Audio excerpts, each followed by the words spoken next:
요즘 중국 상황을 두고 여러 이야기가 나오는데요. 지금 중국을 볼 때 가장 조심해서 봐야 할 신호는 어떤 것들이 있을까요? 지금 사실은 이제 중국의 어려움을 얘기할 때 보면은 부정적으로 보는 사람들은 이렇게 얘기를 해요. 저성장의 고착화, 그다음에 정책의 전환기, 그리고 대외 환경 악화, 이 세 가지가 동시에 일어나고 있다 이렇게 말을 하는데 정말로 중국은 단순히 GDP 숫자만 가지고 파악하기는 어려운 나라입니다. GDP 자체가 실업률 이런 것들이 그 숫자만 가지고는 좀 파악하기가 어려운 나라거든요. 그런데 가장 조심해서 봐야 될 신호, 어려운 점은 저는 중국이 올해도 계속 어려움을 겪는 거는 부동산 경제가 굉장히 침체가 돼 있는데 이 부동산이라는 게 고용이 굉장히 많거든요. 그러다 보니까 부동산 경기가 침체가 되면 정말로 사회를 떠받들고 있는 가장 아래층의 일용직들이 일자리를 잃는 거예요. 이 타격이 정말 생계가 막막해지는 일들이죠. 근데 이런 일들이 자꾸 벌어지고 그런 와중에 지방정부들의 그 부채가 그러면은 그렇게 깨끗하게 정리가 되고 있냐. 여기에 대해서도 이게 베일에 쌓여 있는데 별로 그렇지 못하다는 거예요. 지방정부의 부채는 별로 개선이 안 되고 있다. 그러면서 물가는 디플레이션으로 지금 빠지고 있어요. 근데 이 중국이 통계만 가지고 참 보기가 어려워서 어느 정도인지를 이거 통계만 가지고는 모르겠지만 지금 중국은 이러다 보니까 첨단 산업에서 높은 성과를 내고 있는 거는 맞는데 그거하고는 완전히 다르게 진짜 두 개의 중국이 있는 것 같다는 느낌이 들 정도로 지금 중국이 움직이고 있다는 거예요. 그래서 겉으로 드러나는 총합적인 통계보다는 각 섹터별로 어떻게 돼 있는지 뭐 이런 부분들에 대해서 통계 플러스 통계 자체는 못 믿겠지만 그 추세, 흐름 같은 경우는 따라갈 수가 있거든요. 과거에 비해서 어땠다. 중국이 2000년대 한 후반 그리고 2010년대 초반까지 보면 뭐 10% 이상 성장을 많이 했었어요. 그러다 지금은 한 5%대에 맞춰져 있는데 그 5%라는 것도 제가 보기에는 진짜 5%가 아니라 정부의 목표치가 나오면은 중앙정부의 목표치가 나오면은 지방정부에서 거기에 맞추고 이런 식으로 해서 억지로 끼워 맞추는 목표치인데 이것조차도 서서히 완만하게 지금 하락하는 추세입니다. 이런 걸 보면은 지금 중국에 대한 지표를 볼 때는 저는 아까 말한 식으로 이렇게 가장 지금 현재 중국이 어려워 보이는 거 이런 부분에 대해서 섹터별로 보고 그 다음에 종합적으로 봐야 되는데 제가 중국이 참 묘합니다. 지금 첨단 산업에서의 높은 성과와 이런 심각한 내수 침체 이 두 가지가 가면서 정말로 지금 양극화가 심해지는 사회 그리고 이런데도 중국이 이렇게 사회가 유지가 되고 있거든요. 근데 과연 그렇다면은 이거는 어떻게 봐야 되느냐? 그러니까 성과가 커지면서 불안감도 같이 커지는 사회. 그러니까 이런 경우는 저도 이제 여태까지 저뿐만 아니라 다들 그렇지만 이러한 시스템을 본 적이 없는 거거든요. 그러니까 어떻게 될 거다 딱 확답은 못 드리는데 이런 불안 요소들을 좀 눈여겨볼 필요는 있을 것 같습니다. 중국 고용시장의 문제도 심각하다고 하는데 한 번에 경제 성장률이 꺾이게 된 이유가 무엇일까요?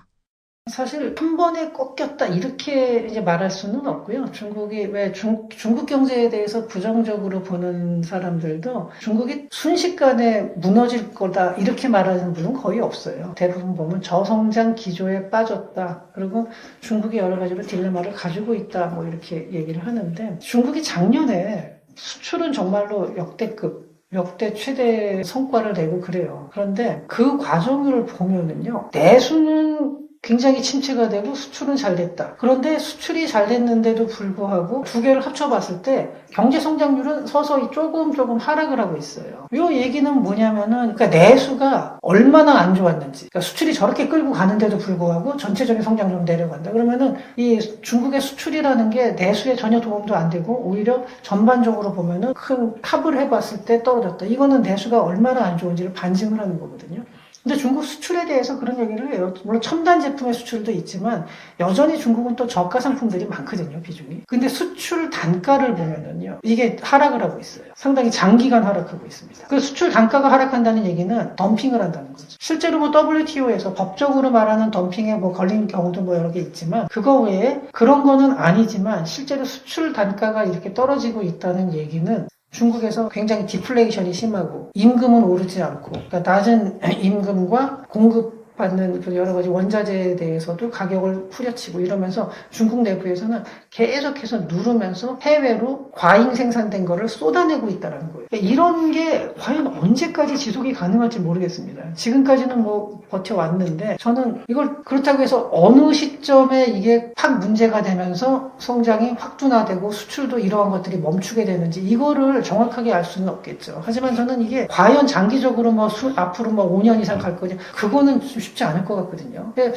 어느 순간에는 이런 것들이 상당히 둔화가 될 가능성이 많고 그러면은 이거는 전체적인 사회 불안 요소로도 갈 수가 있습니다. 그렇다고 해서 중국이 저는 혁명이 나서 다른 나라처럼 완전히 혁명이 나서 무너지고 이럴 가능성은 별로 없어 보이지만 중국 경제에 뭔가 재편이 좀 필요해지는 그런 정말로 절박한 시기가 오지 않을까 하는 생각도 좀 듭니다. 미중 갈등이 이어지는 가운데 중국 경제에 가장 부담이 되는 요인은 무엇이라고 보시나요? 일단은 지금 여러 가지가 있는데 지금 제가 좀 전에 말씀드린 것처럼 내수 침체라는 게 사실 상당히 크고 또 하나는 중국은 지금 미국하고의 체제 경쟁에서 가장 강력하게 무기로 내세우는 게 히토류거든요. 근데 이 히토류가 이렇게 강한 힘을 낼 수 있는 기간은 사실은 그렇게 길지 않습니다. 물론 앞으로 한 2, 3년 정도는 여전히 강력한 그 중국의 무기인 거는 맞습니다만 지금 현재 전 세계에서 히토류를 적게 쓰는 기술이라든지 아니면 히토류 공급망 재편 이런 것들이 계속 나오고 있어요. 얼마 전에 일본에서도 바다에서 심해에서 히토류를 캐내고 막 이러던데 물론 그걸 상용화하는 데까지 시간이 많이 걸리겠죠. 근데 그런 식으로 굉장히 노력을 하고 있고 그리고 지금 호주의 리나스 레어어스라든지 이런 데를 중심으로 해서 그 히토류 광산들을 이제 개발을 하고 비중국 히토류 정제 시설도 지금 말레이시아에 만들었습니다. 상당히 대규모였고요. 그 다음에 미국에서도 과거에 히토류를 생산해서 정제 정련을 하던 마운틴 패스 광산에서 나오는 거, MP 마트리얼에서 그런 거를 하고 있는데 이런 데들이 과거에는 채산성이 안 맞아서 채굴을 멈추기도 하고 환경 규제로 멈춰있던 것들이 지금 다 재개가 되고 있거든요. 이렇게 되면은 한 3년, 4년 후쯤 되면은 중국의 엄청나게 높은 시장 점유율은 뚝 떨어질 걸로 관측이 됩니다. 근데 요거는 제가 그냥 막연하게 얘기하는 게 아니라 중국 과학원에서 작년에 2025년 3월 달에 보고서를 냈는데 현재 중국의 히토류 그 가공 제품의 점유율이 세계에서 90%를 넘어요. 90한 1, 2% 되는데 2035년에는 이게 28%까지 떨어질 걸로 보고 있습니다. 물론 이제 앞으로 상당히 긴 기간이긴 하지만 그리고 2040년에는 한 20% 수준. 이 얘기는 뭐냐면은 중국도 이 히토류 무기화라는 게 시한부라는 거는 알고 있는 거죠. 그렇기 때문에 더 절박한 거고요. 또 하나는 인구 문제가 있어요. 다른 나라들도 다 고령화가 심각하지만 중국은 선진국이 되기 전에 1인당 GDP가 높지 않은 상태에서 굉장히 빠르게 고령화가 되고 있고 현재 인구도 사실 믿을 수 없다 그러잖아요. 중국의 인구가 14억이라 그러지만 그렇지 않을 거다라는 관측이 많거든요. 제가 중국 통계에 대해서 조금만 더 아까 설명을 드리다가 놓친 게 있는데 뭐냐면은 중국에서는 워낙 땅이 넓다 보니까 통계를 낼 때 중앙에서 한꺼번에 조사를 못하고 각 지방 정부에서 나오는 통계를 합산을 하는 취합을 하는 거거든요. 근데 그 지방 정부에서는 자기네들이 인구도 많고 성장률도 높아야지 중앙에서 더 많은 교부금도 받을 수 있고 자기네의 성과가 돼요. 그러다 보니까 조금씩 이제 오버 에스티메이트 하는 경향이 있죠. 그러니까 높게 보고하는 경향이 있습니다. 이러다 보니까 인구나 성장률이나 이런 것들이 전부 다 약간씩은 과대 추정이 됐을 거라고 보고 있어요. 근데 중국의 인구 감소는 이미 시작이 됐고 소득이 높지 않은 상태에서 생산 가능 인구가 빠르게 줄어들고 있다는 거거든요. 생산 가능 인구 감소가 다른 나라보다 중국에서는 더 심각하게 받아들여질 수밖에 없는 게 중국이 첨단 제조품들을 많이 만들어내고 있다고 하지만 여전히 중국의 수출이라든지 중국의 서민 경제를 떠받들고 있는 거는 저가 가공품이에요. 근데 저가 가공품은 생산 가능 인구가 줄어들면 아주 굉장히 큰 타격을 봅니다. 우리나라나 미국 같은 경우는 물론 생산 가능 인구가 줄어드는 게 타격이 되는 거는 맞지만 어차피 인건비가 중국처럼 아주 낮은 인건비에 의존하고 있는 나라들은 아니거든요. 근데 낮은 인건비에 의존할수록 이 생산 가능 인구가 줄어든다라는 게 더 타격이 클 수밖에 없죠. 그러니까 사람 인력으로 밀어붙이는 나라에서 인력이 줄어든다. 그러니까 이런 면에서 봤을 때 중국은 시간이 중국 편이 아니라는 거죠. 어떤 분들은 이런 얘기를 해요. 미국은 대통령 임기가 4년이기 때문에 근데 중국은 지금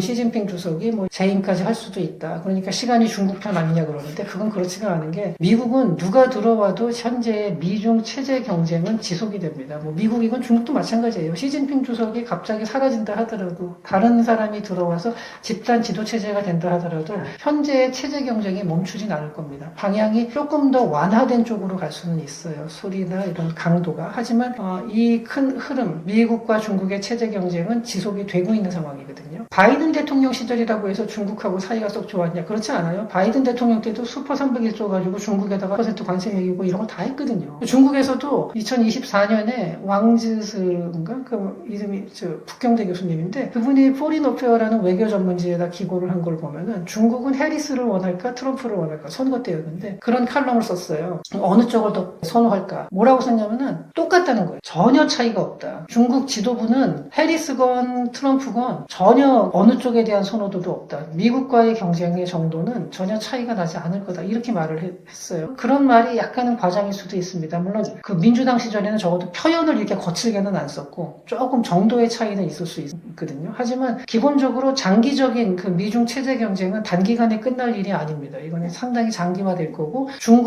중국이 침체를 겪으면서 경제 성장이 약화된다 하더라도 결코 이게 단기간에 끝날 싸움은 아니거든요. 미국도 마찬가지고요. 그렇다 보면은 이 장기화되는 건데 이 과정에서 중국의 빠른 고령화 속도가 발목을 잡는 요인이 될 수도 있다는 겁니다. 그리고 이 생산 가능 인구의 감소는 역시 저가 생산품을 많이 만드는 나라에 타격이 더 클 수밖에 없는 거고요. 시진핑 리스크가 중국 경제 몰락의 근본 원인이라고 생각하시나요? 저는 그렇게 단정하기는 좀 어렵다고 봅니다. 물론 이제 그 시진핑 주석이 그 미국과 대립각을 세우고 또 트럼프 대통령도 굉장히 중국하고 대립각을 세우니까 그 두 사람이 없어지면은 그러면은 둘이 사이좋게 지내겠냐. 그거는 당연히 아니죠. 그 둘이 없어지더라도 계속해서 둘의 경쟁은 지속이 될 겁니다. 하지만 지금 현재 상태에서 시진핑 주석과 트럼프 대통령과 이렇게 하는 거를 보고 있으면 그 둘이 그 위험을 더 키우고 있는 거는 좀 분명해 보입니다. 그래서 시진핑 리스크라고 얘기를 하는데 저는 그 말 자체가 약간은 부정확하다고 보고요. 저기 중국 지도부의 생각들이 다 반영이 된 거고. 근데 그 시진핑 주석이 약간 그거를 뭐라 그럴까요? 조금 더 강성으로 한다 그럴까? 뭐 이런 정도지 중국의 기본적인 체제는 그 누구 하나가 결정하는 거는 아닙니다. 시진핑 리스크라는 말이 완전히 틀렸다라고 제가 말씀드리는 건 아니에요. 다른 사람이 돼서 조금 더 유화적으로 한다 그러면 지금보다는 미중 갈등이 약간 덜할 수도 있고요. 또 트럼프 대통령이 바뀌고 다른 사람이 된다 그러면은 지금 같은 이런 거친 언어가 서로 오가는 일은 조금 줄어들 수는 있겠죠. 근데 그렇다 하더라도 저는 근본적으로는 그렇게 시진핑 주석 시진핑이라는 그 개인이 이러한 문제를 다 일으켰다 이렇게 말하는 거는 그거는 좀 과장된 얘기 같습니다. 중국이 대외 압박을 더 받게 되면 경제 성장과 체제 안정 가운데 어디에 더 무게를 둘 가능성이 높다고 보시나요? 네, 제가 항상 말을 갖다가 이럴 수도 있고 저럴 수도 있고 이런 식의 얘기를 참 많이 하는데 요거는 제가 확실하게 말하겠습니다. 체제 안정입니다. 중국은 기본적으로 국가의 권위, 국제사회에서 국가의 위상 이게 첫 번째고요. 경제는 그거를 구성하는 여러 요인 중에 하나입니다. 물론 굉장히 핵심적인 요인인 건 맞습니다만 그 경제는 그 하위에 있는 겁니다. 그런데 이게 메데이로스라는 조지타운 대학교 교수님인데 옛날 바이든 행정부 시절에 국가안보회의에서 아시아 태평양 선임국장 그러면서 이제 중국을 담당했던 분인데 이분이 아주 중국의 현재 중국 지도부의 사상에 대해서 쭉 글을 쓴 게 있고 또 이분 말고도 또 시진핑 사상의 뿌리 이러면서 중국 지도부의 사상에 대해서 쓴 게 라나 미터라고 또 이제 하버드 대학 교수님이 있는데 이런 분들이 쓴 글이 있어요. 근데 이걸 종합해 보면은 중국의 입장은 이거예요. 그러니까 경제 발전하고 국가 안보라는 거는 둘 다 이게 중요한 거예요. 어느 게 더 우선순위냐 뭐 이런 거는 뭐 사람마다 조금씩 다를 수는 있는데 그 위에 있는 게 중국이라는 나라의 하나의 국제 경쟁력인데 그 경쟁력이 뭐냐면은 과거에 말하는 군사력이라든지 국제사회에서 위상, 외교적인 위상이라든지 이 모든 게 포함된 거죠. 그래서 경제는 그거를 떠받들어주는 하나의 중요 변수인 거고요. 이렇게 보고 있고요. 근데 이제 경제를 어떻게 생각하고 있냐면은 과거에는 경제 성장을 일으킨 게 세계 개의 축이 있었다. 가공무역, 인프라, 부동산. 근데 이거를 전환을 한다는 거죠. 시진핑 주석이 들어와서 첨단 기술에 기반한 제조 강국을 만들겠다. 그래서 이러한 그 기초 하에 상당히 많이 투자를 한 게 반도체, 배터리, 인공지능, 항공우주, 그다음에 친환경 기술. 그러니까 친환경이라는 건 뭐 태양광 같은 거죠. 이런 쪽에 이제 많은 투자를 했고, 그러면서 또 그쪽에서 많은 성과를 내기도 해요. 근데 근본적으로 이 민주주의 국가하고 차이가 뭐냐면은 이러면서 개인들은 이러한 것에 의해서 국가의 위상이 높아지고 국가의 힘을 발휘하는 데 있어서 개인의 희생은 일부는 불가피하다 이렇게 보는 거예요. 그리고 개인의 희생과 그 다음에 약간의 그 민주주의 절차에 대한 제한 이런 것들은 불가피하다 이렇게 이제 생각을 하는 거죠. 그래서 희생, 자립, 평등 이 세 가지 정신을 가지고서 국가를 위해서 다 같이 이렇게 힘을 모아야 된다라는 그런 생각이거든요. 그래서 국민들을 저렇게 철저하게 통제하는 거예요. 다른 목소리가 나오는 거를 용납을 못하는 거죠. 지금 현재 상태가. 그런 다음에 이 하나의 체제 이게 하나의 미국과 서구식 자본주의. 그동안 뭐 글로벌 스탠다드라고 하는데 그거는 글로벌 스탠다드가 아니라 서구식 자본주의일 뿐이고 그거하고 대립할 수 있는 경쟁 가능한 국가 체제가 지금 현재 중국에서 만들어지고 있다. 자기네가 지금 시진핑 체제라는 것 자체가 바로 그러한 거다. 국민들이 다 같이 단합을 하면서 자기 자신을 조금씩 희생하면서 국가의 발전에 이제 자기 자신의 노력을 들이는 거죠. 이러한 이렇게 보고 있기 때문에 경제 발전이라는 거는 기본적으로 체제 안정 밑에 있을 수밖에 없어요. 그래서 이렇게 이제 자신들의 그 외교적인 성과로 내세우는 게 이러한 체제 이렇게 딱 만들어서 서구식 자본주의하고는 다른 체제다. 이거랑 경쟁할 수 있는 다른 체제고 그 안에서 시도한 거. 자기의 체제를 세계적으로 전파하는 그 전략이 뭐냐면 브릭스 확대와 1대1로입니다. 1대1로가 상당히 손해를 보고 있고 재정적으로 무리수가 있다라는 거 이런 거 다 중국에서도 알죠. 모를 리가 없죠. 하지만 그럼에도 불구하고 그걸 멈출 수가 없는 거는 세계적인 전략 공급망을 만들면서 그러니까 이건 뭐냐면은 외부에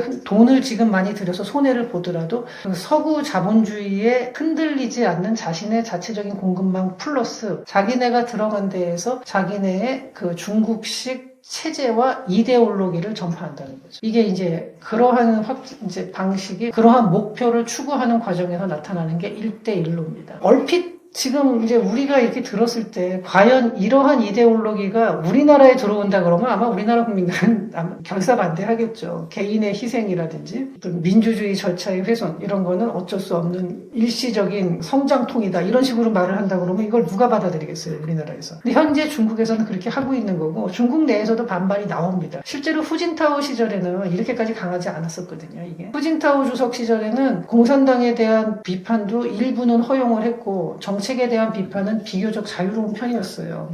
민주주의 국가만큼은 아니더라도. 근데 지금 체제에서는 아예 까딱 잘못하면 다 끌려가거든요. 아주 지금 공포 정치를 하고 있는 상황이에요. 이건 뭐냐면은 이러한 흐름을 더욱 강화하겠다는 거예요. 그러니까 경제 성장 이거는 목표가 아니에요. 이러한 체제 경쟁을 통해서 서구식 그 글로벌 스탠다드와 대립할 수 있는 중국의 체제를 완성을 한다는 게 더 큰 목적입니다. 그러니까 이렇게 인식을 해야지. 그래서 중국에서는 지금 현재 내수 침체 겪고 뭐 이러는 거에 대해서는 신경을 생각보다 강하게 안 쓰는 거예요. 그리고 그거를 이제 자기네가 과거의 저부가 가치 그 생산 국가에서 첨단 제조업에 기반한 국가로 바꾸는 과정에서 나타나는 성장통 정도로 보고 있는 거죠. 이게 상당히 위험한 발상이고 지금까지는 이게 이제 무너지지 않고 왔는데 과연 이게 그래서 앞으로 5년, 10년 갈까? 이제 약간 이럴 때는 좀 어렵지 않을까? 여기서부터는 이제 제가 정확하게 무슨 근거를 가지고 딱 단정을 못하고 제 주관이 들어갈 수밖에 없습니다. 그러니까 저하고 생각이 다른 분들도 많이 있을 거예요. 근데 저는 이런 상태로 해서 미국하고 경쟁을 계속해서 미국을 앞서간다? 이게 저는 조금 불가능할 것 같은 게 이러면서 생기는 사회적 불만이나 경제에서의 비효율이 또 많거든요. 지금 국영기업 위주로 가고 국영기업이 아니더라도 민간기업이라 하더라도 결국은 공산당 손안에 있는 거예요. 기업들이. 그러면 국가의 그 엄청난 자원들이 다 그런 식으로 인맥으로 많이 들어가고 있어요. 예전보다 뭐 부패가 줄었네 어쩌네 한다고 하지만 그리고 뭐 그러면서도 그 와중에 또 높은 성과를 내는 것도 있지만 과연 저런 상태로 해서 세계 제1의 국가가 된다라는 게 가능할까 저는 거기에 대해서는 저는 상당히 회의적이거든요. 근데 이 부분은 뭐 제가 틀릴 수도 있고 다른게 생각하시는 분이 맞을 수도 있습니다만 이거는 제 주관이 들어갈 수밖에 없는 장기 전망이니까 제 생각을 말씀드리자면 저는 이거는 조금 그 중국에서 잘못된 방향으로 가고 있는 것이 아닌가 하는 생각이 듭니다. 앞으로 글로벌 자원 경쟁에서 한국이 가장 중요하게 가져가야 하는 분야나 자원은 무엇인가요?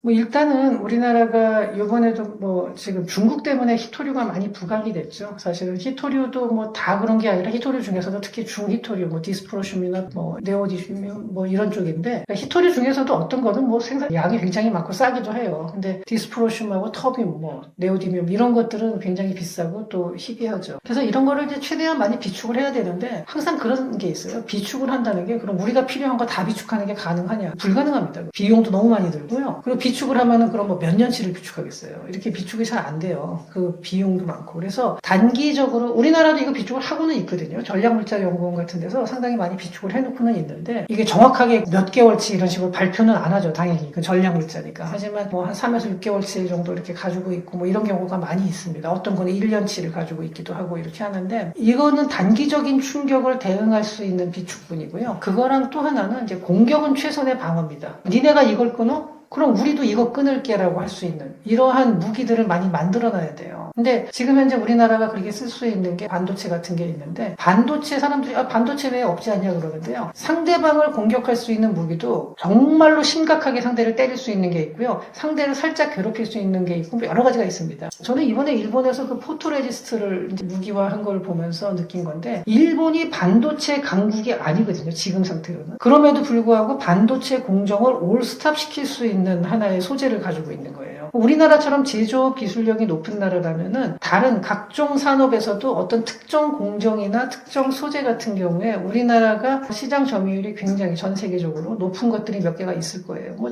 근데 전기 같은 경우에서도 뭐 변압기라든지 이런 게 우리나라가 굉장히 지금 그 기술력이 높아요. 그리고 뿐만이 아니라 원전도 있고 조선 중에서도 뭐 동맹국 사이에서는 우리나라가 굉장히 큰 소리 칠 수 있죠. 그런 산업 전체가 아니더라도 어떤 산업 전반적으로 쭉 보다가 보면 그 산업에서 어떠한 특정한 기술 같은 거 이런 거를 포트포리오로 지금 빨리 짜야 됩니다. 아마 정부에서는 또 일부 짜놓기도 했을 걸로 저는 기대를 하고 있습니다. 뭐 우리나라 그 공무원들이 이런 거는 굉장히 철저하거든요. 그래서 관료들이 어느 정도는 준비했을 것 같은데 각 산업별로 상대방의 목을 조를 수 있는 초크 포인트들을 그 초크 포인트 중에서도 정말 센 초크 포인트, 약한 초크 포인트 이런 식으로 나눠가지고 우리가 가지고 있는 산업들을 쫙 한번 분석을 해봐야 될 거예요. 그래서 우리의 무기 리스트를 만들어야죠. 그리고 방어할 거 정말로 급하게 당하면 안 되는 것들은 비축을 해야 돼요. 그러니까 공격과 방어를 동시에 해야 되는 거죠. 네, 이거는 근데 아마 정부에서 뭐 저는 굉장히 오래전부터도 했어요. 사실은 자원 많이 했는데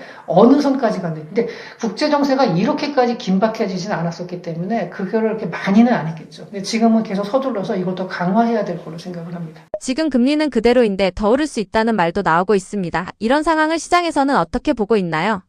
얼마 전에 이창용 하는 총재께서 환율 방어를 위한 금리 인상은 없을 거다 이렇게 말씀을 하셨어요. 근데 그래가지고 그걸 보고서 그러면은 앞으로 금리 인상을 안 하겠다는 걸로 선을 긋는 것 아니냐 이렇게 말씀을 하시는 분들이 있는데 사실 이제 그런 건 아니고요. 단기적으로 환율 방어를 위한 금리 인상은 안 하겠다라는 거예요. 단기적인 방어, 무리하게 방어는 안 하겠다 이런 표현을 하신 거고 근데 이제 금리라는 거는 물론 환율도 굉장히 큰 요인이지만 금리 결정 요인 중에서 이거 외에도 굉장히 많습니다. 사실 금리는 뭐 물가도 있고 뭐 여러 가지 경기 상황도 봐야 되고 이런 걸로에 의해서 결정이 되기 때문에 또 이창용 총재께서 그렇게 말씀을 하셨지만 금리 인상 가능성을 전혀 없다 이렇게 배제할 수는 없는 거고 그리고 그때 올 초에 이제 그렇게 말씀을 하셨지만 하반기에 가서 상황이 달라지면은 그때 가서는 금리 인상을 적절하게 따라가야 된다. 다른 나라에 맞춰야 된다 하면서 조금 더 뭐 환율 문제도 그때는 고려해서 상황이 변해서 거기에 대해서 유연하게 대처하겠다 이렇게 나올 수도 있는 거거든요. 이건. 그리고 실제로 한 6개월 정도 지난 다음에 그 경제 상황에 따라서 그 정책 자체는 이런 미세한 조정은 충분히 있을 수 있습니다. 그러니까 큰 정책 기조가 뭐 6개월 단위로 바뀌면 안 되겠죠. 하지만 그렇지만 이런 미세한 조정 정도는 있을 수 있기 때문에 금리 인상 가능성을 완전히 손을 그을 수는 없고요. 그리고 이제 금리가 더 오를 수 있다라고 말씀을 하시는 분들은 대부분 그 얘기를 하죠. 환율이죠, 역시. 과연 지금 현재 환율이 일시적으로 약간 안정이 됐는데 이게 계속 갈까? 하반기 가면 1,500원을 넘는 거 아닌가? 이런 이제 불안감이 있는 거거든요. 근데 환율이 그렇게 오르면은 물론 이제 수출 기업한테 도움이 되고 뭐 관광에는 도움이 될 거예요. 하지만 가장 큰 문제는 수입 물가가 많이 오르죠. 안 그래도 힘든데 우리가 수입 물가 그러면은 단순히 원자재를 사서 가공해서 수출하는 뭐 이런 것뿐만이 아니라 당장 우리 생활하고 너무나 밀접해요. 먹는 거 밀가루만 해도 그게 어떻게 되고 뭐 여러 가지 있잖아요. 뭐 유제품이라든가 이런 대부분 상당히 많은 양을 우리 일상생활에서 쓰는 거를 수입을 하게 되는데 이 물가가 또 이제 상당히 오를 수가 있죠. 그러다 보니까 그렇게 되면은 금리를 인상해서라도 환율을 안정시켜야 되는 거 아니냐. 뭐 또 이런 얘기가 나올 수 있거든요. 또 물론 이제 또 그럼 금리를 인상시키게 되면은 지금 현재 대출을 받은 사람들의 이자 상환 비용도 올라가고 또 금리 인상이라는 것 자체가 또 다른 이유로 인해서 인플레이션을 올릴 수도 있고 굉장히 어렵죠. 경기를 위축시킬 수도 있는 거 아니냐. 뭐 이런 여러 가지가 있기 때문에 이게 다 복합적입니다. 이게 단순하게 뭐 하나만 가지고 금리를 결정하는 건 아니에요. 이 전체적으로 다 보고서 결정을 하는데 지금 현재 금리가 더 오를 수 있다 뭐 이렇게 시장에서 얘기를 하는 거는 역시 가장 큰 거는 물론 변수가 환율이긴 합니다. 그래서 요거는 조금 더 지켜봐야 되는데 저도 올 하반기에 가서 그래도 금리 인상이 있을 가능성을 저는 조금 더 높게 보고 있습니다. 미국의 금리 결정 과정에서 정치적 요인이 어느 정도 영향을 미친다고 보시나요? 굉장히 크죠. 이게 원래 이제 1950년대에 트루먼 대통령 시절에 이 당시에 그 연준이 실질적으로 독립을 한 게 재무부하고 연준 협약이 51년도에 나와요. 그래가지고 연준의 독립성을 확립을 했거든요. 이때 연준 그 의장이 누구냐면은 윌리엄 마틴이라는 분입니다. 근데 이분이 사실은 트루먼 대통령이 시켜놓고서 금리 인하시키고 통화량 좀 증발하려고 그랬어요. 재선 총선거도 있고 해서. 근데 대통령 말을 정말 안 들은 거예요. 그래서 트루먼 대통령은 사실은 경제학자를 별로 안 좋아해요. 왜냐하면 이 윌리엄 마틴뿐만이 아니라 뭐만 하려고 그러면은 그렇게 하면 경제에 무리가 간다 이런 식으로 트루먼 대통령의 확장적 정책이 다 막혔어요. 그 당시에는. 그러면서 이때 연준 재무부하고 연준 협약이 이제 딱 맺어지면서 연준 독립이 확실해졌고 그동안 한동안 그래서 이제 연준의 독립성이 상당히 높아졌다. 정치권의 영향을 잘 안 받는다라는 얘기가 있었는데 이게 깨지는 게 닉슨 때입니다. 닉슨 그러면은 경제 쪽에서는 뭐 닉슨 쇼크가 유명하죠. 그러니까 근본이제를 포기한 거죠.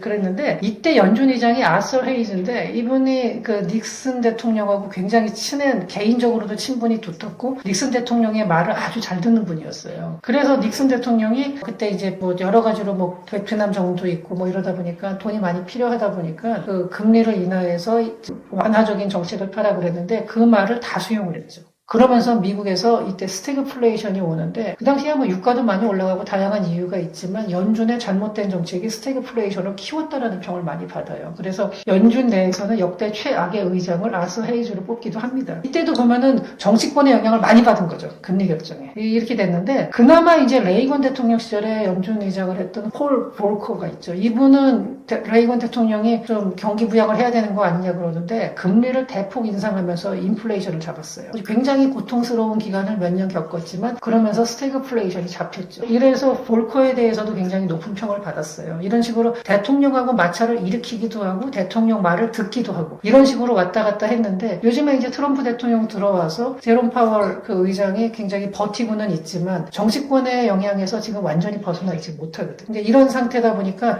연준의 독립성의 그 신뢰성이 많이 떨어져 있는 상태죠. 지금 상태가. 이런 얘기 자체가 뭐냐면은 일단은 연준 의장 임명권을 대통령이 가지고 있고 또 정치권에서 강하게 압박할 때 이렇게 윌리엄 마틴이나 폴 볼커처럼 버틸 수 있는 강단 있는 그런 의장이 된다면은 그나마 좀 덜한데 그렇다 하더라도 어느 정도까지는 영향을 받거든요. 그런데 그렇지 않다 그러면은 연준의 독립성은 더더욱 훼손되는 거예요. 그러니까 정치권의 그러니까 금리 결정이 결국은 연준에서 하는 건데 이 금리 결정 과정에 연준에다가 영향을 정치권에서 상당히 강하게 주고 있는 추세다. 점점 그러한 독립성이 약화돼 가고 있다라는 점이 굉장히 우려스러운 점이고 이 부분을 지적하는 그러니까 이래서 연준의 독립성에 대한 신뢰가 떨어지기 시작하면은 이거는 달러 자체의 신뢰성을 하락시킨다라는 그런 우려를 하는 거죠. 아까 제가 그 케네스 로고프 교수님을 말씀을 드렸는데 그 케네스 로고프 교수님도 바로 이러한 점에 대한 그 우려를 표현한 거였습니다. 이번 주가 흐름이 새 연준 의장으로 메타드 성격을 가진 케빈 러시 연준 의장으로 시장이 반응했다는 얘기가 있는데요.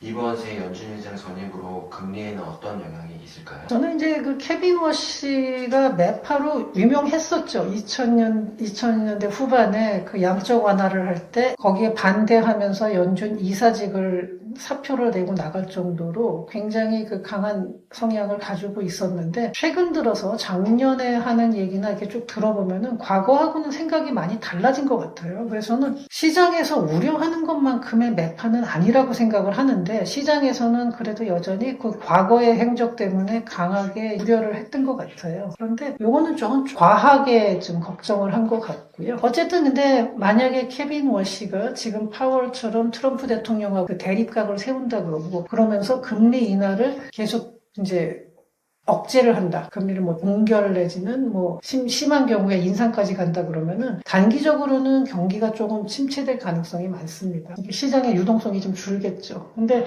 제 생각에는 그 케빈 워시도 과거에 비해서는 그 표현이 많이 달라졌고 그리고 케빈 워시가 그렇게 무조건 동결, 뭐 무조건 긴축 이런 사람은 아니에요. 그러니까 그 당시 상황에 맞춰서 움직이겠다라는 거거든요. 데이터에 기반해서 움직이겠다 이런 거기 때문에 저는 시장의 충격을 그래도 최소화하는 방향으로 정책을 쓰지 않을까 하고 생각하고 있습니다.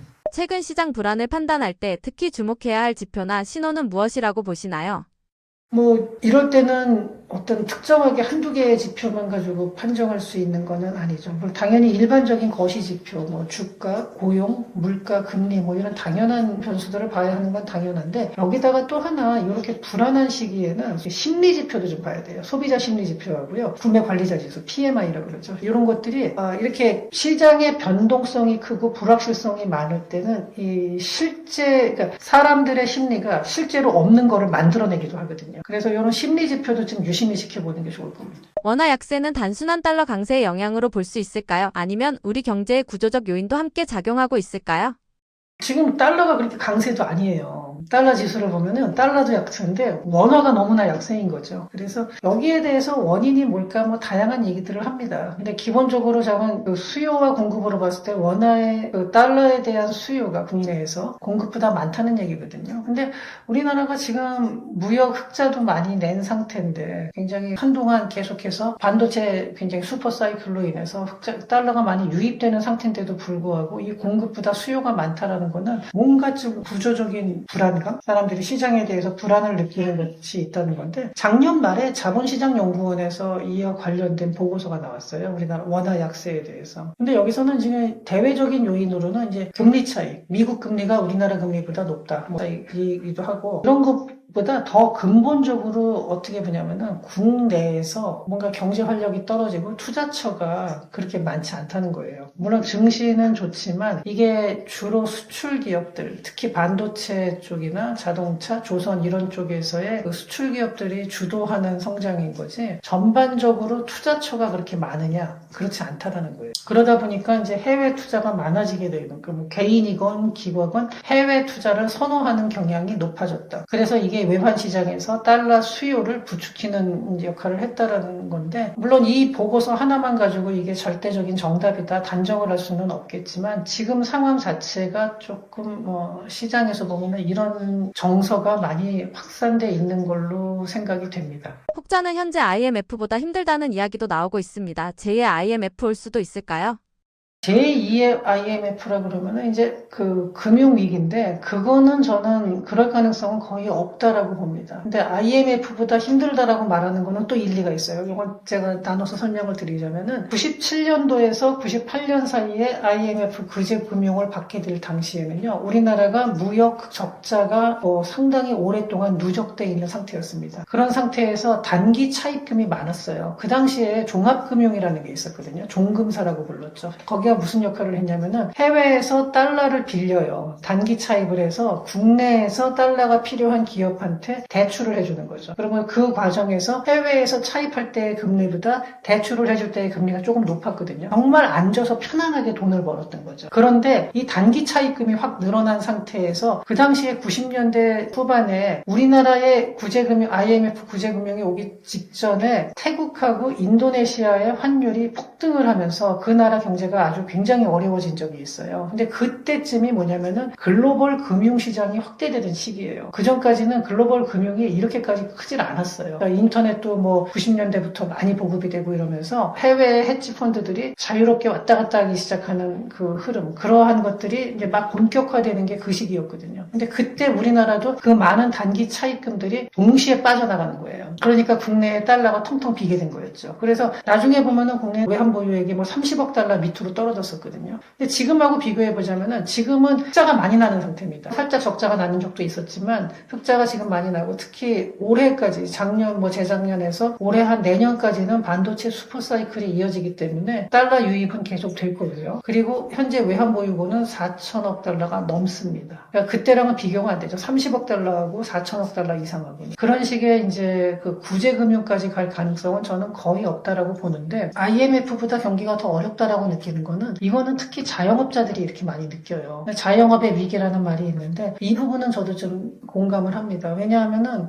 이거는 두 가지로 봐야 돼요. 지금 현재 우리나라의 뭐 주가가 뭐 높고 뭐 이런 거는 사실은 대형 기업들, 특히 수출 기업들 위주로 좋은 거고요. 이게 내수로 이렇게 연결이 잘 안 되는데, 그 안 되는 것 중에 하나가 뭐냐면은 일단 소비 패턴이 바뀌었어요. 코로나 이후에 회식이 줄면서 음식점들이 가고만 못하죠. 그 다음에 옷가게나 이런 다른 이제 상품들, 잡화점들 같은 경우에는 이게 온라인 상점, 그러니까 온라인 쇼핑이 늘어나면서 소비하는 그 방향이 바뀐 거죠. 그러다 보니까 오프라인 상점들이 굉장히 어려워지는 거예요. 그런 와중에 음식점 같은 경우도 또 배달앱이 성장을 하면서 배달앱에 대한 수수료도 증가하고 이러면서 마진이 또 악화되고, 그러니까 이런 종합적으로 얽혀 있는 겁니다. 그리고 내수 자체가 전반적으로 안 좋기도 한 상황에서 이러한 식의 소비 패턴 변화까지 있었어요. 그러니까 자영업자들 입장에서는 굉장히 어려움을 호소할 수밖에 없고, 저는 요건 좀 구조적으로 가기 때문에 뭔가 좀 그 자영업의 구조조정이라든지 이런 것들은 어떻게 좀 그 충격을 최소화하면서도 이분들을 다른 쪽으로 전환시킬 수 있는 그런 방법을 좀 찾아야 될 것 같습니다. 거기에 대해서 얘기하자면은 뭐 보고서 몇 권을 써야 되는 거니까 제가 여기서 다 말씀을 드릴 수는 없는데, 어쨌든 그 자영업으로 과거에 비해서는 신규로 유입되는 사람들을 좀 줄여야 되고, 뭐 여러 가지 대책들이 있을 겁니다. 그리고 현재 자영업자들은 그럼 다른 쪽으로 어떻게 전환을 시키느냐, 이런 부분들에 대해서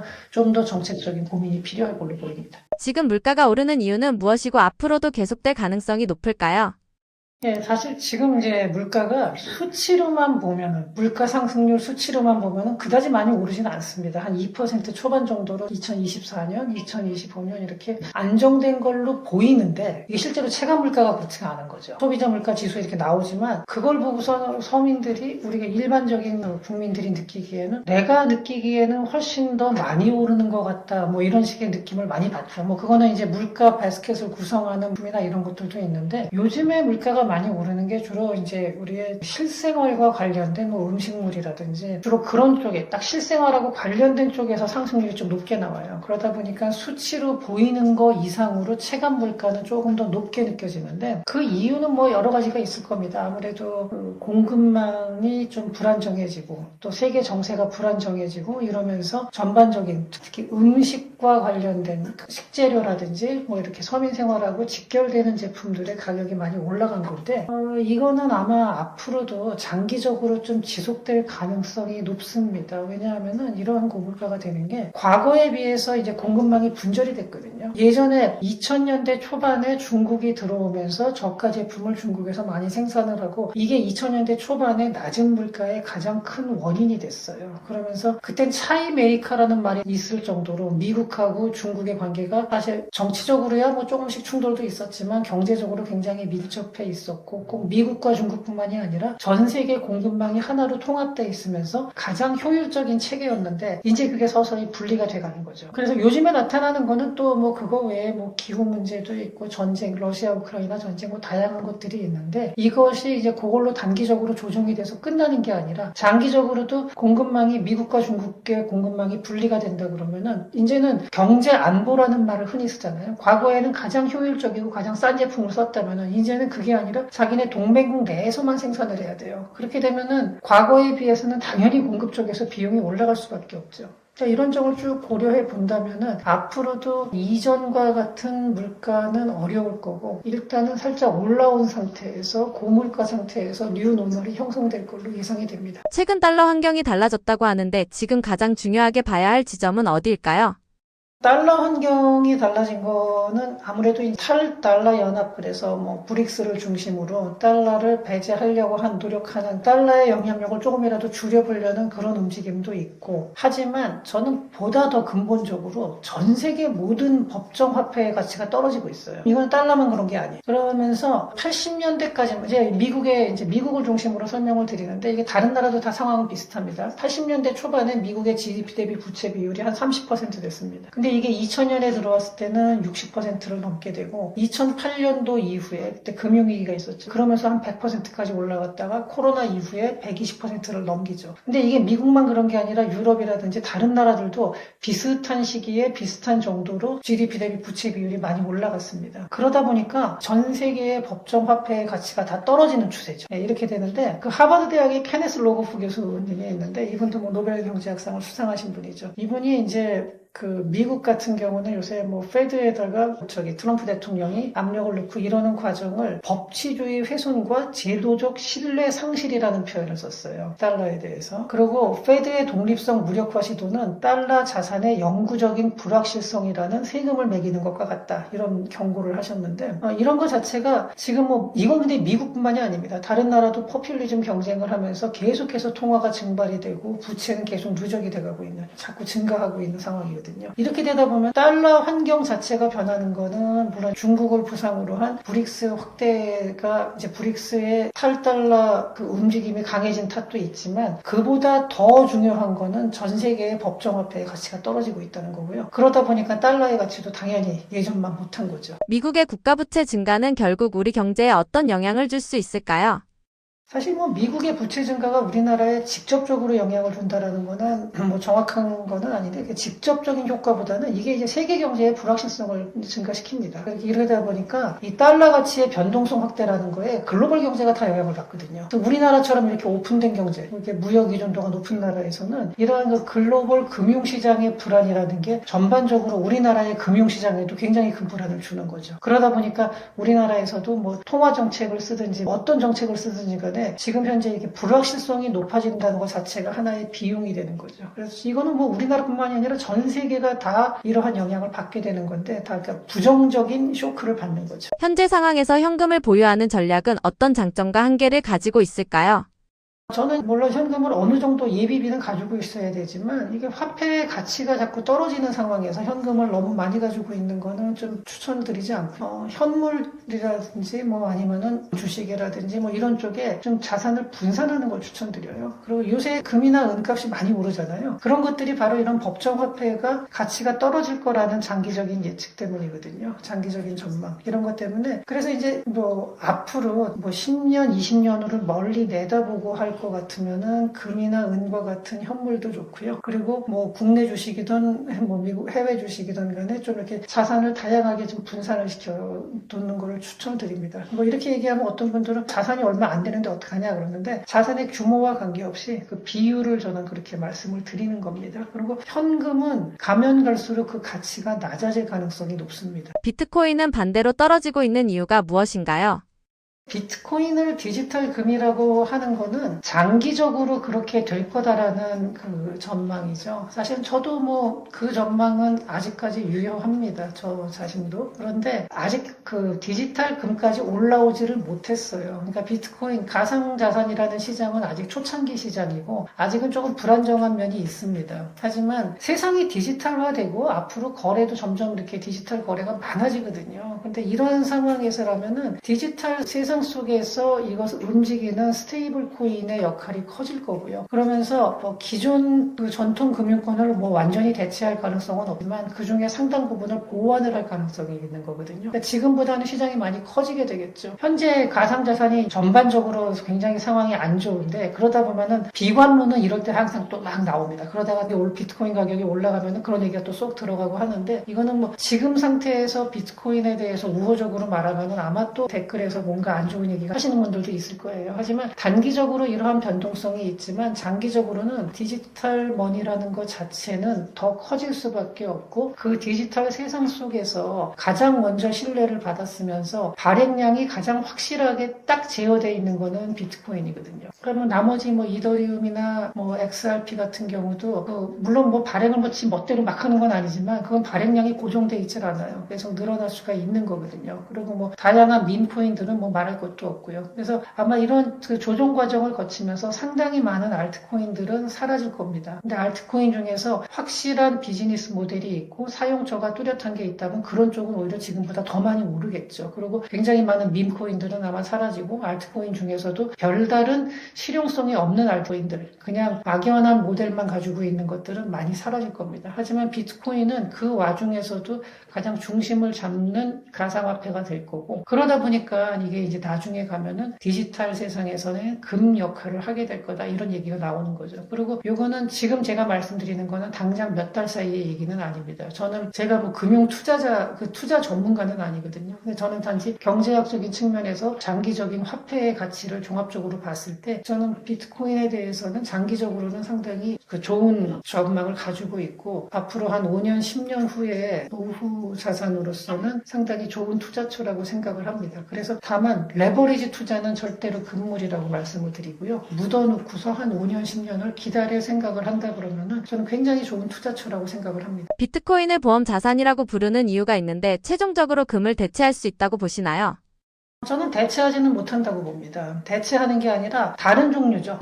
어떻게 보면은 금하고는 독립된 시장으로 가는 거죠. 근데 보험 자산이라고 하기에는 아직은 거기까지 올라오지 못했어요. 제가 말씀드렸듯이 비트코인 이 가상 자산 시장이라는 게 아직 초창기예요. 아직도 불안정한데 요즘에 막 비트코인 가격이 하락할 때 보잖아요. 그 과정에서도 보면은 비트코인을 둘러싼 환경은 전반적으로 굉장히 좋습니다. 과거에 2022년이나 이럴 때 보면요. 시장 자체가 없어질 수도 있다라는 위기감이 들 정도였어요. 그때 루나 테라 사건 같은 경우도 그랬고 FTX 파산 이런 거 있을 때 비트코인의 가격이 영으로 수렴하는 거 아니냐라는 공포가 엄청나게 시장에 퍼졌었죠. 하지만 지금은 그렇지가 않아요. 이미 제도권 안으로 들어와 있거든요. 그리고 작년에도 보면은 기존의 비트코인은 사기다라고 주장을 하든 그렇게 막 발표를 하든 기존의 금융권에서도 비트코인을 사기 시작했고 지금도 이 폭락장 속에서 이제는 폭락장이라는 말을 쓸 수 있을 정도로 많이 떨어졌는데 이렇게 하락하는 와중에서도요. 비트코인을 1000개 이상 가지고 있는 고래들의 지갑의 수는 늘어났고 그 사람들의 평균 보유 개수도 늘어났어요. 오히려 그 사람들은 그 고래들은 이번에 하락장을 갖다가 매집 기회로 봤다는 거거든요. 근데 그 고래들이 일반 개미 투자자보다는 훨씬 많은 정보를 가지고 있을 거고 또 상당히 많은 경우에 개인 투자자도 있지만 그런 고래들은 기관 투자자들도 많을 거거든요. 그런 지갑들은. 근데 그런 거를 종합적으로 봤을 때 저는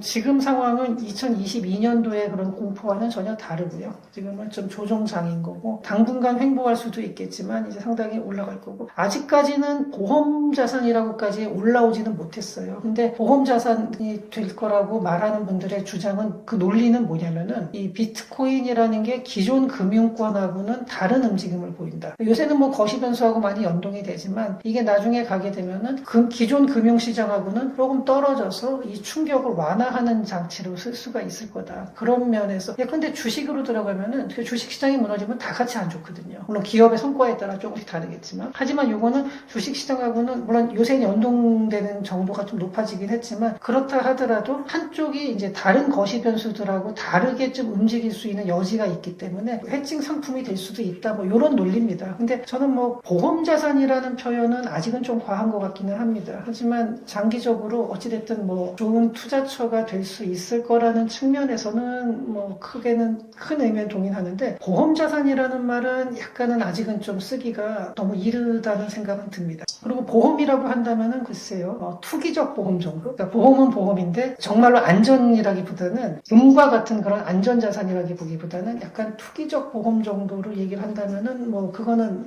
좀 맞을 수도 있겠죠. 빗썸 사태로 코인 시장이 투자하기 위험한 자산이라는 인식이 있는데요. 투자자 입장에서는 어떻게 대처해야 할까요?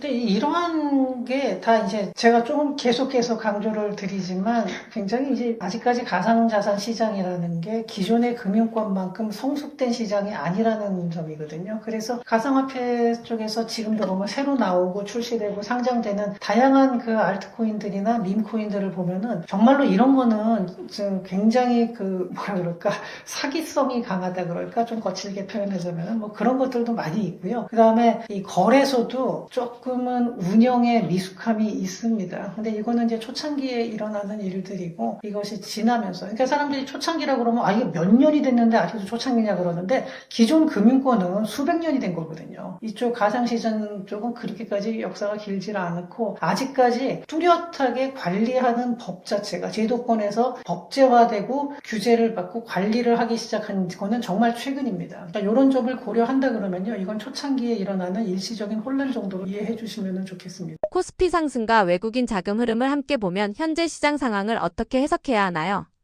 저는 뭐 코스피가 지금 이렇게 많이 올라간 거는 역시 수출 기업들 그러니까 요건 한번 보시면은요. 그 코스피는 작년에 한 뭐 90% 이상 오른 걸로 알고 있어요. 근데 그에 비해서 코스닥은 그렇게까지는 안 올랐어요. 30% 정도. 그러니까 물론 다 오르긴 했는데 코스피 쪽이 많이 올랐거든요. 근데 코스피가 특히 이렇게 많이 오른 거는 역시 삼성전자하고 SK하이닉스, 현대자동차, 그리고 몇몇 조선주 이런 쪽이거든요. 그러니까 전체적으로 주가가 오르긴 올랐는데 우리가 숫자 종합지수로 보는 것만큼 그렇게 체감은 잘 못하는 거죠. 사실. 뭐 그렇긴 합니다. 그런데 그럼에도 불구하고 반도체 슈퍼사이클이 올해까지는 충분히 가고 내년 상반기까지는 계속 상승세가 이어질 걸로 예상이 되고요. 후년에는 조금 꺾인다고 하는데 어쨌든 지금 현재 상태로 봤을 때 그리고 조선이 올해 들어서 이제 본격적으로 성과를 내기 시작하고 수주가 많이 늘어나고 있고요. 작년에 조선주도 많이 올랐는데 조선주가 작년에 생각보다 수주량은 많이 안 늘었어요. 기대감이 많이 오른 거고 올해부터 이제 수주가 많이 늘어나고 있죠. 그리고 앞으로 뭐 원전이라든지 뭐 이런 쪽에서도 또 뭐 좋은 성과가 있을 테니까 이제 나오는데 저는 우리나라 주가가 올해는 그래 꾸준한 상승세를 이어가지 않을까. 근데 모르겠습니다. 이게 2028년에 또 반도체 사이클이 꺾이는 순간에 어떤 식으로 될지 그때 가서 이거를 떠받들여줄 다른 게 무엇이 나올 수 있을지 요거는 조금 더 이제 약간은 걱정스러운 부분도 있지만 저거 그 걱정은 나중에 하고 지금 상태로는 조금 더 상승하는 흐름으로 보고 있습니다. 일각에선 두 개의 대형주만 오른 불균형한 상승이라고 합니다. 현재 주가 상승이 버블이라고 보시나요? 버블이라고까지 단정할 수는 없을 것 같아요. 버블이라는 거를 어떻게 정의하느냐에 따라 다 다르겠죠, 생각이. 근데 저는 지금은 뭐 꼭 그렇게 버블이라고는 보진 않는데, 왜냐하면은 정말로 극단적으로 표현하면은 두세 개의 대형주가 이끌었다 그랬으니까, 나머지는 안 올랐으니까 버블이 아니죠. 뭐 그렇게 볼 수도 있는데, 제일 불안한 거는 그거예요. 반도체 슈퍼사이클이 꺼지는 순간에 과연 주식시장이 버텨줄 수 있을지. 요거는 한번 그 불안한 요소도 없는 건 아닙니다. 근데 그렇다고 해서 지금 당장 버블이다 단정하는 거는 조금 그 성급한 것 같습니다. 최근 비트코인 가격 움직임을 볼 때 최근 주가 하락의 이유는 무엇인가요? 사실 거기에 대해서 저도 이렇게 쭉 살펴보고 쪽 전문가들, 투자 전문가들의 얘기를 많이 들어보는데 명쾌하게 설명하는 분이 없어요. 다만 이제 작년 말에 신고가를 경신한 다음에 오지들, 그러니까 오리지널 갱스터라 그러죠. 비트코인 초창기부터 비트코인을 채굴해서 가지고 있던 사람들이 대량으로 매도를 했습니다. 엄청난 양을 매도하면서 떨어지기 시작했고 그러면서 투자 심리가 위축이 되면서 레버리지 청산이 막 일어나 있고 이게 연쇄 반응이 나오면서 계속 떨어지는 상황에서 올 초에 이제 클래리티 법안이 지금 논의가 중단이 된 상태고 케빈 워시 임명자에 대한 공포도 있고 그러면서 이제는 호재가 나오는 거는 전혀 시장에서 반응을 안 하고 악재가 나오면 떨어지는 거고 이 과정이 지금 반복이 되면서 굉장히 많은 하락을 이제 일으켰죠. 이렇게 됐는데 근데 저건 아까도 제가 전에도 말씀드렸다시피 이렇게 떨어지는 와중에 비트코인 1000개 이상을 가지고 있는 고래들의 지갑의 수와 그 지갑에서 비트코인의 개수, 양은 늘었단 말이에요. 이 얘기는 뭐냐면 뭔가 기다리고 있다는 거예요. 그 사람들은. 그 고래들은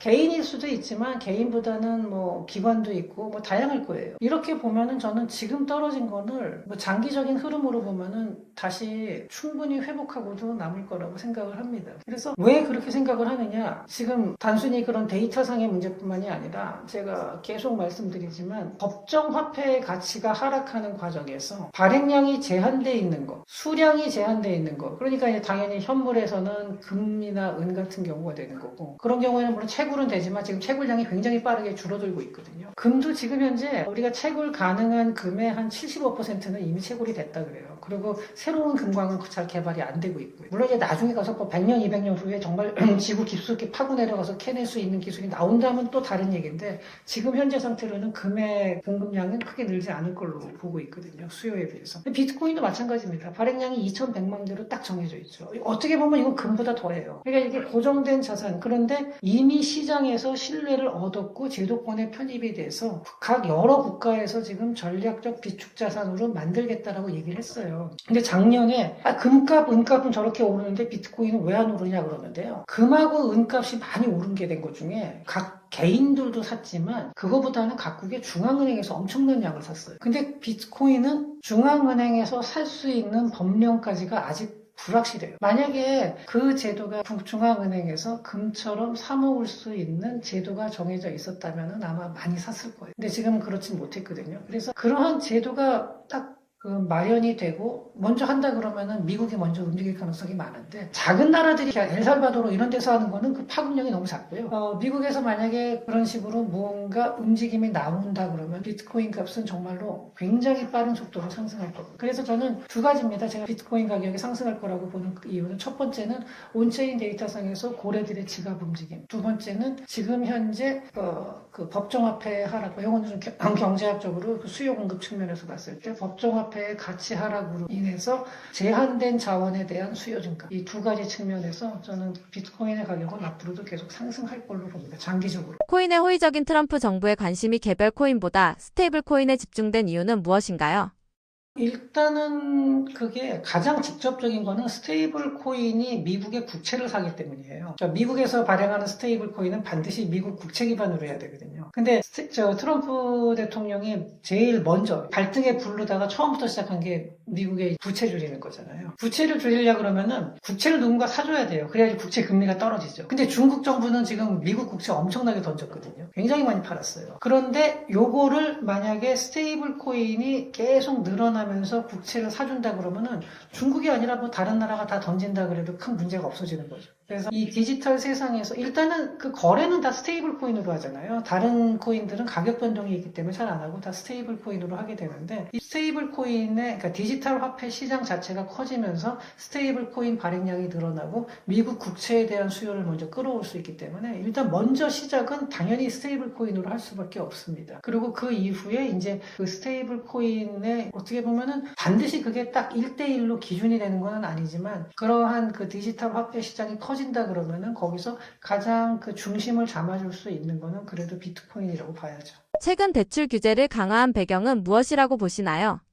지금 우리나라에서 대출 규제를 강화한 거는 역시 주택 가격을 잡겠다는 거거든요. 그리고 또 하나는 가계 대출이 너무 늘어서 이 가계 대출에 대해서 좀 불안감도 가지고 있는 거고요. 그래서 그런 이유로 이제 그 대출 규제를 강화했는데, 근데 이게 문제는 뭐냐면은 서민들이 전세를 구하고 전세 이후에 집을 사고 하는 과정에서 다 대출을 끼고 해요. 이게 대출 규제를 강화하면은 또 그렇게 올라갈 수 있는 사다리를 막는다라는 비판도 있습니다. 그래가지고 이 대출 규제를 한 배경은 저도 뭐 충분히 이해하지만 또 여기에 대한 불만도 충분히 수용할 수 있는 그 일리가 있는 불만이에요. 그래서 이런 거는 상황에 따라서 좀 유연하고 탄력적으로 대처하는 것이 앞으로 대응을 할 걸로 기대를 하겠습니다. 외국인 자금과 환율 변동이 이어지는 상황에서 원화자산 전략은 어떻게 점검해야 하나요?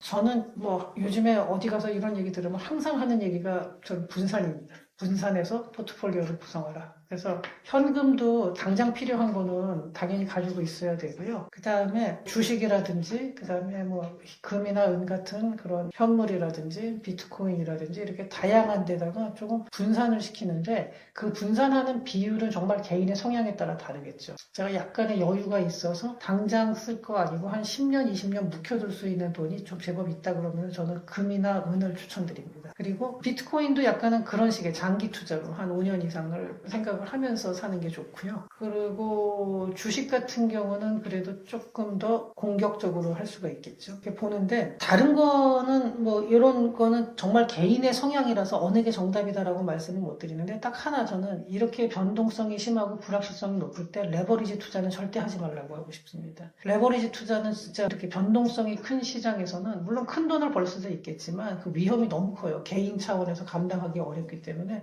레버리지 투자는 정말 금물이라고 말씀을 드리겠습니다. 최근 금과 은이 대폭락하였는데 이런 급격한 변동이 있을 때는 어떻게 대처해야 할까요? 근데 저도 그렇게 굉장히 놀랐는데, 은이 저렇게 떨어질 이유가 없는데 했는데, 근데 사실은 원래 금보다는 은이 더 크게 하락을 합니다. 아무래도 금이 더 사이즈가 크잖아요. 가격으로 봤을 때는. 그러다 보니까 금보다는 은이 늘 더 가격 변동성은 높습니다. 근데 그럼에도 불구하고 저는 저런 단기적인 움직임은 개인 차원에서는 감당할 수가 없어요. 저거를 개인 차원에서 감당한다는 게 아니라 예측을 하고 거기에 대응해서 돈을 벌고 이게 개인이 할 수 있는 영역은 저는 아니라고 보거든요. 물론 하시는 분 전문 투자자들도 있고 있을 수는 있는데 대부분은 저는 아니라고 봅니다. 그래서 그냥 장기적인 차원에서 가지고 간다 그러면은 금이건 은이건 다 좋고 특히 은 같은 경우는 실물 수요도 상당히 늘어나는 흐름이에요. 그러니까 실물 수요라는 게 뭐냐면요. 귀금속이나 공업용 사용, 금 같은 경우도 그 실물 수요가 있거든요. 그러니까 공업용으로도 금이 쓰이기도 하고 귀금속으로도 쓰이기도 하고 그다음에 치과의 재료로도 쓰이기도 하죠. 여러 가지로 쓰이는데 일반적으로 금은 일정해요. 2000년대에 들어와서 한 거의 80년대부터도 별로 안 변해요. 그건 일정한데 은은 계속 올라가고 있습니다. 이게 왜 그러냐면은 태양광 패널이라든지 이 공업용으로 쓰이는 은이 계속 늘어나고 있어요. 그렇기 때문에 물론 이제 가격을 결정하는 거는 그런 실수요보다는 저장 가치가 더 큰 역할을 하는 건 맞는데 장기적으로 10년, 20년을 본다 그러면은 이 실수요도 가격에 상당히 영향을 줄 수 있거든요. 근데 은은 지금 굉장히 많은 그러니까 요새 나오는 태양광 패널도 그렇고 뭐 배터리도 그렇고 은이 조금씩 다 쓰이거든요. 근데 앞으로 이제 장기적으로는 은은 실물 수요만 가지고도 가격이 계속 올라갈 수 있는 광물이에요. 그리고 또 하나가 뭐 어떤 게 있냐면 구리 같은 게 있어요. 지금 구리는 뭐 집에다 사놓을 수는 없는데 워낙에 부피가 크기 때문에 집에다가 쟁여놓을 수 있는 건 아니지만 구리 ETF 같은 것도 저는 장기적으로 좋다라고 보는데 가장 큰 이유는 데이터 센터 만들고 그 다음에 앞으로 전기 수요는 계속 늘어날 거거든요. 그럼 전기를 전달하는 건 뭔가요? 지금 다 구리거든요. 그렇기 때문에 구리도 지금 앞으로 수요가 넘쳐나면서 공급이 부족해질 우려가 있어요. 장기적으로는. 그런 점도 생각해서 광물에 대한 ETF를 좀 장기적으로 묻어두는 것도 좀 추천을 드립니다. 그리고 은도 아까 원래 질문으로 돌아가서 이런 단기적인 폭락에 너무 크게 개의치 말고 이런 거는 그래서 당장 사가지고 뭐 한 6개월 후에 돈을 벌겠다, 1년 후에 돈을 벌겠다 이런 생각보다는 좀 노후 대비용으로 저는 많이 추천을 드립니다. 과거의 버블과 비교했을 때 현재도 버블일 수 있을까요? 그런 거를 전혀 배제할 수는 없죠. 근데 지금 사실 과거하고 비슷한 요인이 없는 경우는 없어요. 항상 보면 언제나 좋을 때든 나쁠 때든 그런 조짐은 항상 있는 거고 언제나 다 있는데 저는 지금 상태에서 약간 이런 게 있죠. 지금 굉장히 경제가 숫자로만 보면은 아주 좋은 거는 수출하고 증시입니다. 이 두 가지는 좋은데 이게 문제는 서민들의 체감 경기로 잘 이어지지 않는다는 거예요. 이런 것들 그리고 제가 구조적으로 자영업 경기가 크게 회복되기 어렵다라고 말씀을 드렸는데 그런 점 때문에 내수에서의 어떤 어려움은 계속 지속이 될 거라고 보고 있어요. 하지만 과거 우리나라가 97년도에 있었던 그러한 식의 쇼크까지는 가지 않을 걸로 저는 보고 있습니다. 저는 산업연구원의 조현승이라고 합니다. 제가 산업연구원에 입사한 게 2002년이니까 저도 상당히 이제 24년째 근무를 하고 있고 제가 주로 담당을 했던 분야는 고령화 관련된 쪽입니다. 고령 친화 산업 이런 쪽인데 연구원이라는 데가 하나의 업무만 하는 건 아니고 굉장히 다양한 업무를 하게 되고 특히 요즘 같은 시기에는 뭐 경제 안보 이런 식의 관련된 업무를 하다 보니까 국제 경제에 대해서도 많이 다양하게 보고 있고 뭐 미중 갈등 문제 이런 거는 당연히 같이 연구를 하고 있습니다. 있습니다. 그래서 이렇게 다양한 얘기를 이제 말씀을 드렸습니다. 그리고 제가 끝으로 이제 드리고 싶은 말씀은 어떠한 상황이든지 이렇게 하나의 원인, 그러니까 뭐 하나에 딱 꽂혀서 이것 때문에 이렇게 된다 이런 식으로 말씀하시는 분들이 굉장히 많아요. 보면은 이게 나한테 옛날에도 이런 거 있었어. 그러니까 지금 이렇게 된 거야. 근데 주변에 둘러싸서 그거를 결정하는 변수들은 한둘이 아닙니다. 그리고 그걸 가지고 전망을 한다라는 거는 굉장히 어려워요. 단정적으로 전망을 한다라는 건 굉장히 어렵습니다. 무슨 점장이도 아니고 제가 그렇게 하기는 어려운데 있는 상황을 분석해서 최대한 다른 변수가 들어오는 거는 그거는 그때 가서 이제 추가를 해야 되는 거고 지금 이제 있는 상황을 좀 정확하게 파악을 해야 되는데 그러려면은 여러 가지 얘기들을 좀 종합적으로 들었으면 좋겠습니다. 그러니까 내가 듣기 싫은 거, 내가 생각하기에 내가 옛날에 들은 거랑 다른데 그러면은 그거를 그냥 잘라버리는 분들도 많아요. 근데 그러지 말고 저런 의견, 이런 의견 다 해서 종합해가지고 이제 자기 현재 상태에 대해서 이렇게 볼 수도 있고 저렇게 볼 수도 있다라는 거를 약간 오픈을 해서 좀 보셨으면 좋겠습니다.